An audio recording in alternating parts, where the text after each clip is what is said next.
नमस्कार। Sports scan के आज के संस्करण में आप सबका बहुत बहुत स्वागत। खेल जगत की सभी खबरों का लेखा जोखा लेकर मैं हूं नवीन सक्सेना आज के इस अंक में, और इन खबरों पर आज मेरे साथ मौजूद हैं चर्चा करने के लिए और अपनी विशेष राय हमारे साथ साझा करने के लिए और कुछ नई ऐसी बातें बताने के लिए जिसका हमारे श्रोताओं को हमेशा इंतजार रहता है। खेल पत्रकार, खेल विशेषज्ञ रणवीर सिंह। रणवीर, स्वागत है आपका। नवीन, आपको और स्पोर्ट्स स्कैन सुनने वाले सभी लिसनर्स को मेरा भी नमस्कार। नजर अब तक की खास खबरों पर। मीराबाई चानू ने सिंगापुर में भारत तोलन अंतर्राष्ट्रीय टूर्नामेंट में स्वर्ण पदक जीतकर इस साल बर्मिंघम में होने वाले राष्ट्रमंडल खेलों के लिए क्वालिफाई किया। भारत और श्रीलंका के बीच 3 2020 मैचों की श्रृंखला का दूसरा मैच कल धर्मशाला में। FIH pro league hockey tournament में कल भारतीय पुरुष और महिला टीम का सामना स्पेन से, और एशियाई मुक्केबाजी चैंपियनशिप के लिए युवा और जूनियर पुरुष तथा महिला खिलाड़ियों की घोषणा।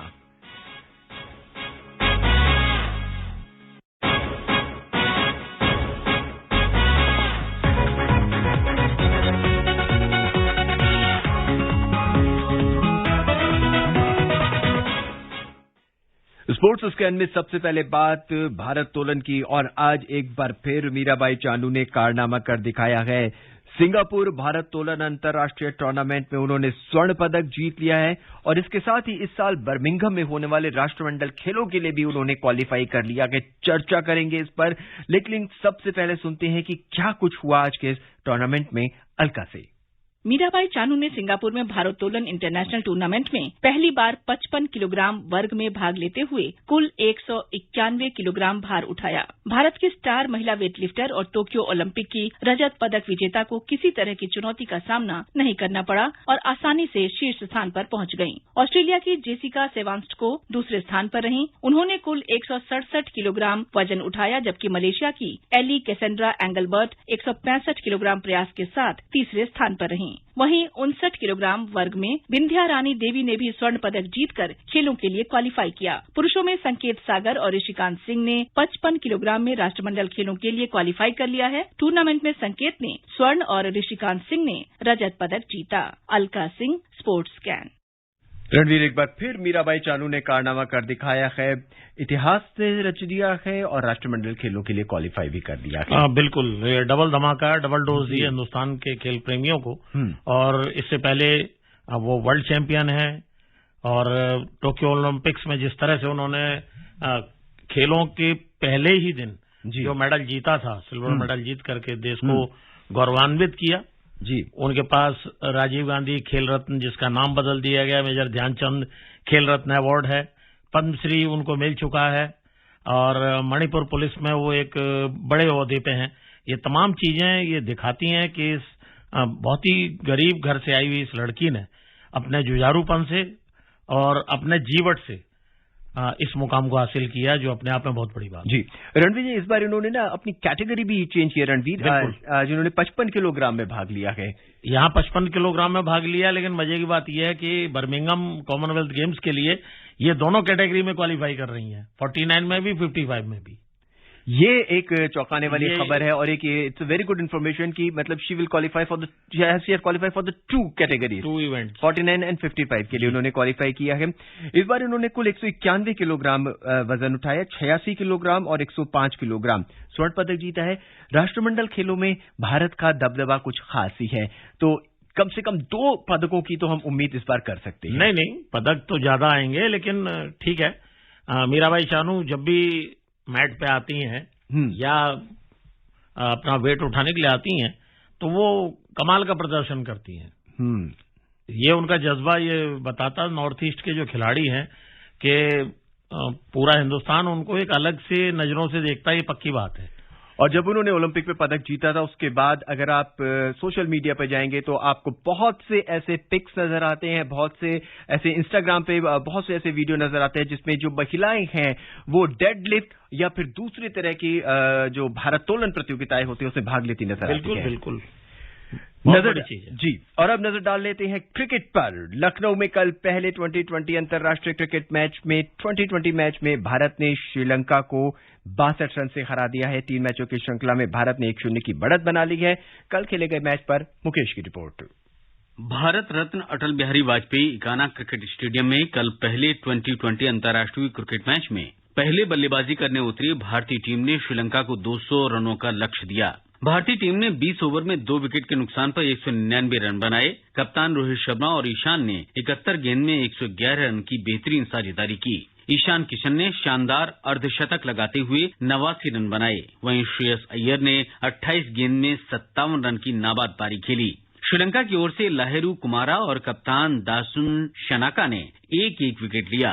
जीत के लक्ष्य के जवाब में श्रीलंकाई टीम के बल्लेबाजों को भारतीय गेंदबाजों ने अपने दबाव में बनाए रखा। टीम की सलामी जोड़ी ज्यादा देर तक नहीं टिक पाई और बल्लेबाज निशांका 0 पर भुवनेश्वर के ओवर में क्लीन बोल्ड हो गए। वहीं दूसरे बल्लेबाज कामिल मिशारा 13 रन बनाकर पेविलियन लौट गए। चरित असालंका ने 47 गेंद में नाबाद अर्धशतक लगाते हुए 5 चौके की मदद से 53 रन बनाए।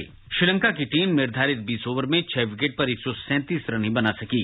भारत की ओर से भुवनेश्वर कुमार और वेंकटेश अय्यर ने 2-2 विकेट लिए, जबकि युजवेंद्र चहल और रविंद्र जडेजा ने एक विकेट लिया। दूसरा T20 मैच कल धर्मशाला में खेला जाएगा। Mukesh Kumar, sports can.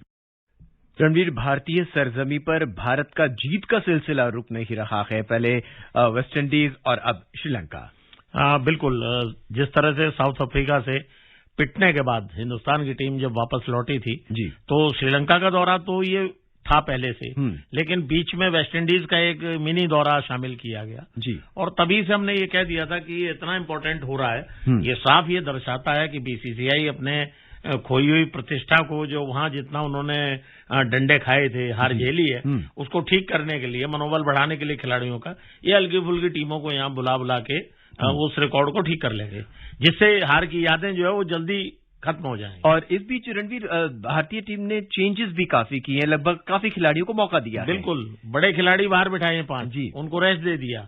उसके बावजूद आप इतना धमाके से जीत रहे हुए, बहुत बड़ी बात है। एक एक करके अगर हम बल्लेबाजों पर नजर डालें तो सबसे पहले बात ईशान किशन की। अगर आईपीएल पे नजर डालें, सबसे ज्यादा महंगे खिलाड़ी, एंड ही प्रूव्स कि क्यों वो इतने महंगे खिलाड़ी हैं। बिल्कुल, और एक चीज और है कि ईशान किशन को आप देखेंगे, वो कभी अपने स्कोर के लिए नहीं खेलते। अगर अपने स्कोर के लिए खेलना होता, कल 2.5-3 ओवर बाकी थे, अगर वो चाहते तो अपना सैकड़ा पूरा करते। और हिंदुस्तान में सैकड़ा और 99 में बड़ा फर्क होता है जी। 99 को लोग भूल जाते हैं, सैकड़ा याद रहता है जी। तो उन्होंने लेकिन अपना उसको ना देखते हुए उसी तरह से बैटिंग करते रहे टीम के हित में, और विकेट गया कोई बात नहीं, आराम से खुशी चले गए। हालांकि जिस तरह से सलामी जोड़ी ने बल्लेबाजी की, उसे देख के लगता था कि हम शायद 200 का आंकड़ा कहीं पार कर जाएंगे। ऐसा होता है कि जो शॉर्टर फॉर्मेट है ना, 20 ओवर का, इसमें क्या होता है कि 1 ओवर अगर आप टाइट खेल गए, रन नहीं बन पाए, तो आस्किंग रोड बढ़ जाता है, और अगर आप का विकेट कोई एक आधा गिर गया तो थोड़ा आदमी संभलता है 2-1 बॉल के लिए। रणवीर, जिस तरह से ईशान किशन बैटिंग कर रहे हैं, लगातार वेस्टइंडीज के साथ भी बैटिंग करी और फिर श्रीलंका के साथ भी बैटिंग करी है, डू यू थिंक कि आने वाले वर्ल्ड कप के लिए इनका स्थान पक्का हो चुका है? अभी से ये तो नहीं कह सकते पक्के का। एक तो रीजन ये है कि क्रिकेट बहुत ज्यादा होती है, आईपीएल भी अभी आपकी होनी है। आईपीएल में आदमी देश से ज्यादा बढ़ के खेलता है। यहाँ जो कैच छोड़ दिए जाते हैं, वहां ऐसे कैच पकड़े जाते हैं जिसकी उम्मीद कोई नहीं करता। तो वो सब चीजें हैं। तो एक तो चोट से बचना होगा, चोट से बचे रहेंगे तभी आप फाइनल तक जाएंगे, तभी आप स्क्वाड में शामिल होंगे। रणवीर, इस बार इस मैच में श्रेयस अय्यर को भी मौका दिया गया और उन्होंने भी करके दिखाया कि वहां के अभी भी उनके श्रेयस अय्यर या ईशान किशन बैट्समैन अच्छे हैं, सब कुछ है। श्रेयस अय्यर के साथ क्या है कि जब वो 30-40 रन बना लेते हैं ओडीआई या टेस्ट मैच में, फिर वो ढीले पड़ने लगते हैं, फिर वो हल्का फुल्का शॉट खेल के आउट हो जाते हैं। उनको ये दिखाना होगा कि अपने मन में ये समझाना होगा अपने मन को कि जब आपने एक स्टैंड बना लिया, 30-35 रन बना लिए, तो इनिंग को लंबा करो जी। तो ये शॉर्टर फॉर्मेट है। कल बहुत बढ़िया खेले। कल के मैच में एक बात और सामने आई थी, रविंद्र जडेजा को काफी ऊपर खिलाया गया कि शायद बैटिंग काफी दिनों बाद आए हैं, तो इसलिए उनको मैच की आदत हो जाए, उस लिहाज से उनको लिया होगा। दूसरा कि उस टाइम तक इतना ज्यादा स्कोर हो चुका था, तो बहुत टाइम कम था, तो उसमें और कुछ हो नहीं सकता था, किसी को भी भेज दो, 2-3 रन 4 रन बनाने वाली बात थी, 1-1.5 ओवर बाकी था जी। भारतीय गेंदबाजी की बात करें तो कल बुमराह भी नजर आए, कल भुवनेश्वर कुमार भी नजर आए, हर्षल पटेल भी। 7 गेंदबाजों ने कल गेंदबाजी की है। तो क्या एक गेंदबाजी का टेस्ट भी हो रहा था कल? मैं आपको बताता हूं कि वेस्टइंडीज के साथ भी ये हुआ कि 6-6, 7-7 गेंदबाजी कर रहे थे जी। इसका एक प्लस पॉइंट ये भी हो सकता है कि जब आप सिर्फ अपने 2 बॉलर्स पे डिपेंड है, बुमराह है या शमी है या एक आधा कोई और हुआ, सिराज हुए, और छोटे लोग हैं इनमें से एक आधा, तो आप फिर आपका एक एंड ढीला हो जाता है। जब इस तरह का है कि आप किसी पे डिपेंड ही नहीं है, जो आ रहा विकेट ले रहा है, तो ये तो अच्छी बात है। हाँ, रविंद्र जडेजा की वापसी हुई है, जैसे कि हमने चर्चा की। आपके पास एक ऑलराउंडर टीम के अंदर आ गया है।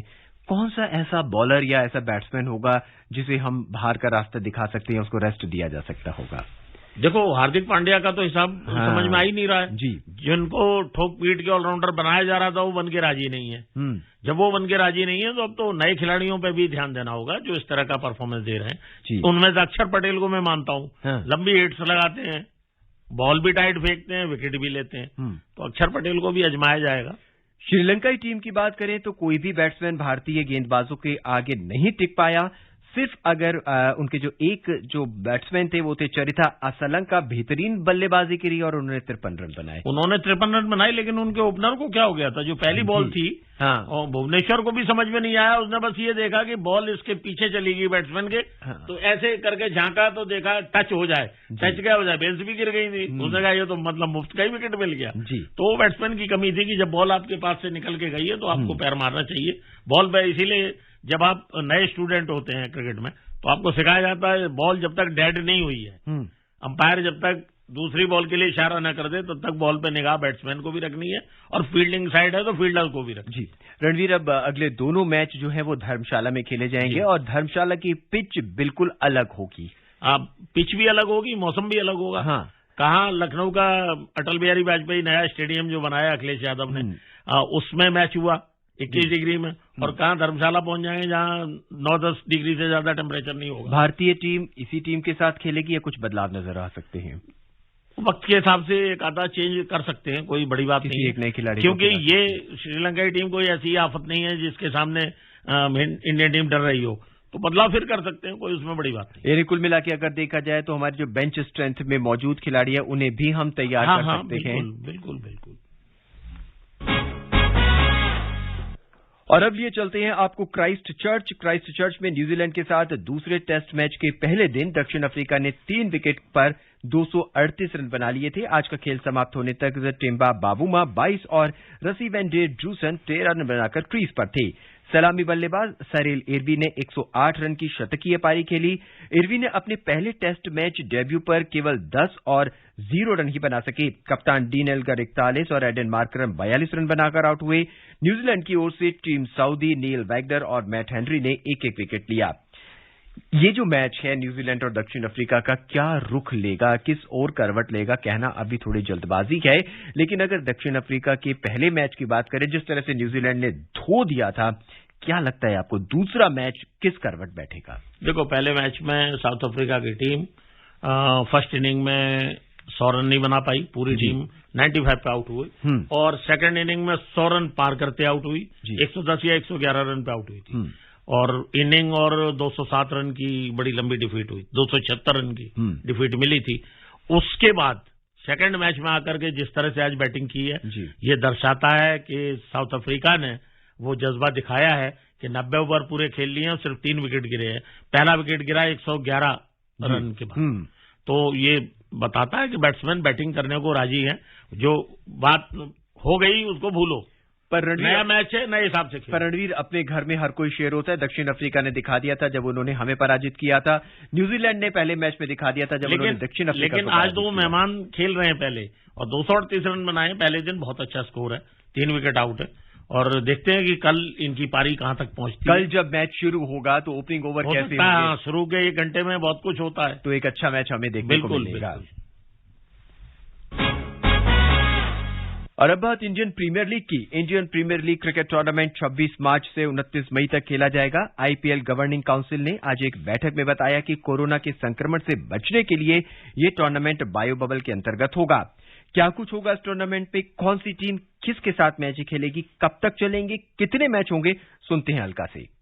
इस साल होने वाले आईपीएल क्रिकेट टूर्नामेंट के सभी मैच महाराष्ट्र में खेले जाएंगे, जिसमें मुंबई में 55 और पुणे में 15 मैच होंगे। वानखेड़े स्टेडियम और डी वाई पाटिल स्टेडियम में 20-20 मैच होंगे, जबकि Brabourne stadium, MCA international stadium और पुणे में 15-15 मैचों का आयोजन होगा। प्लेऑफ मैचों का स्थान बाद में तय किया जाएगा। लखनऊ सुपर जायंट्स और गुजरात टाइटंस के साथ 10 टीमें कुल 14 लीग मैच खेलेंगी। इसके बाद 4 प्लेऑफ मैच होंगे। हर टीम 5 टीमों से 2 बार खेलेगी, जबकि शेष 4 टीमों का सामना केवल 1 बार करना होगा। ग्रुप ए में Mumbai Indians, Kolkata night Riders, Rajasthan Royals, Delhi Capitals और लखनऊ सुपर जायंट्स शामिल हैं। ग्रुप बी में Chennai super Kings, Sunrisers Hyderabad, royal Challengers Bangalore, Punjab Kings और गुजरात टाइटंस शामिल हैं। Alka Singh, sports can.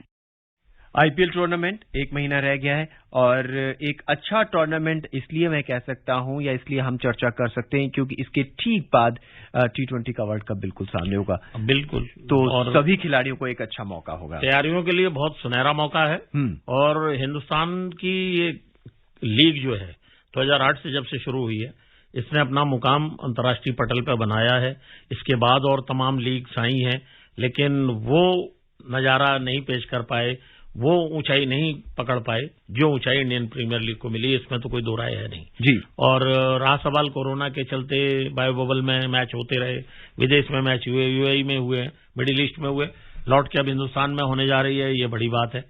और सारे मैचेस जैसा कि बताया महाराष्ट्र में ही होंगे, तो ठीक है, मैच कहीं भी हो लेकिन मैच होने चाहिए, क्रिकेट होनी चाहिए। रणवीर सिंह की बात को ही अगर हम कोट करें अपने विशेषज्ञ की, तो मैच होने चाहिए, कहीं भी मैच होने चाहिए। और कोरोना के बाद जब हम जिस दौर से निकले उसके बाद एक अच्छे मैच होने चाहिए। और एक बहुत ही खास बात जो इन्होंने बताई वो ये थी कि एक अच्छे खिलाड़ी जो हैं आईपीएल से विश्व पटल पर आ रखे हैं। बिल्कुल बिल्कुल आ रहे, और ये सभी टीमों के लिए बहुत अच्छी बात है।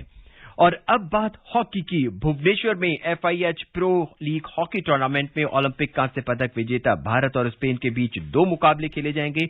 कलिंगा स्टेडियम में पहला मुकाबला कल और दूसरा मुकाबला रविवार को होगा। मैच शाम 7:30 से होगा।